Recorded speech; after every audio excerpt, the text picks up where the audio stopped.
Hello, welcome to How to Play Katego. Now we're going to have some special house rules for this game.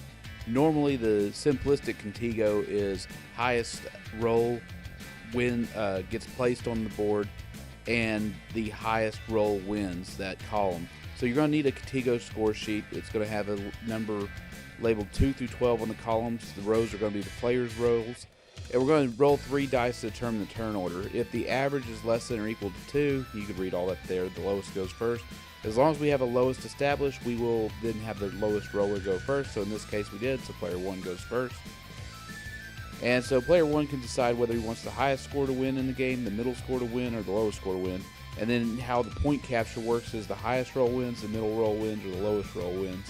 So he chooses for this game to have the middle score win, and to have the highest roll get the points.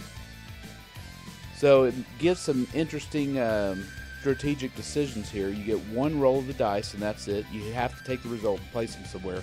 He places them under the 2 column because he's only going to want to get the 2 points from the 2 column. Whatever the roll is, it's going to get those points. So player 2 rolls a 3. He's trying to be strategic. You only get one roll. You have to be very careful with where you put it. You're trying to go for second place, so it's extra stuff to think about.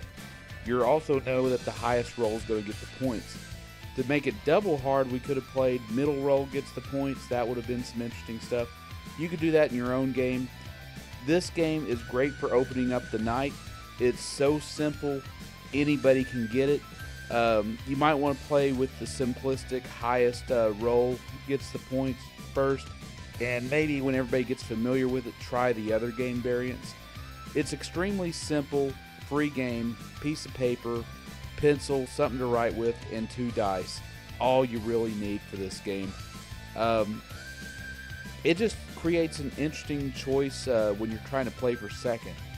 You could also try to play for last. That's also an interesting way to do it. Whatever way you choose to play it, with those 2 combinations of rules, you're going to have an interesting time with this game. This is really going to get your brain moving for the rest of the night when you're playing other games.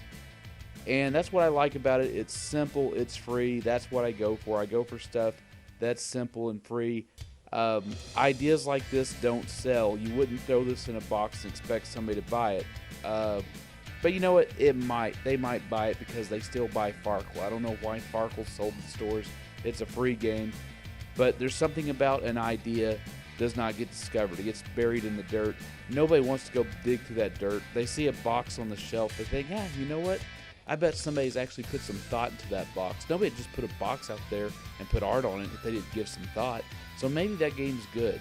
And so things like Yahtzee and Farkle are getting sold when they don't need to be. Do we really need to have a Yahtzee board game set when all you really need is the score sheets and dice, and you can get the dice and score sheets separately? I don't know. It's a call most people have to make at some point in their life to say, hey, there's these ideas. Where do we go to get these ideas? Well, now we have YouTube. Now you can watch the how-to video, and you can see how it's played. It's just great. So, like I said, with the columns are going to be worth the point values. That's why you got to be very careful where you put your dice. Sometimes you're going to get a bunch of high rolls. Sometimes you're going to get a bunch of low ones. And depending on what game you chose to play and what point capture game you chose to do, is going to make all the difference. You can play this game several different times on any of those 3, and you're going to have a different game each time. You're not going to have the same rolls. You're going to have to figure out where to put them. You're going to have to hope the luck's on your side. There's a lot of luck to this, but there's also some interesting choices. Your brain's going to be saying, I don't know if I'm going to get another 6. Maybe I'll get another 12. I don't know. You just never know with these things. What are the dice going to do to you, and where should you place them? Where are the other players going to get? Where they're going to place their number? It's interesting, especially going for second place. The lead is going to change quite often, especially if you're doing the calculations in your head.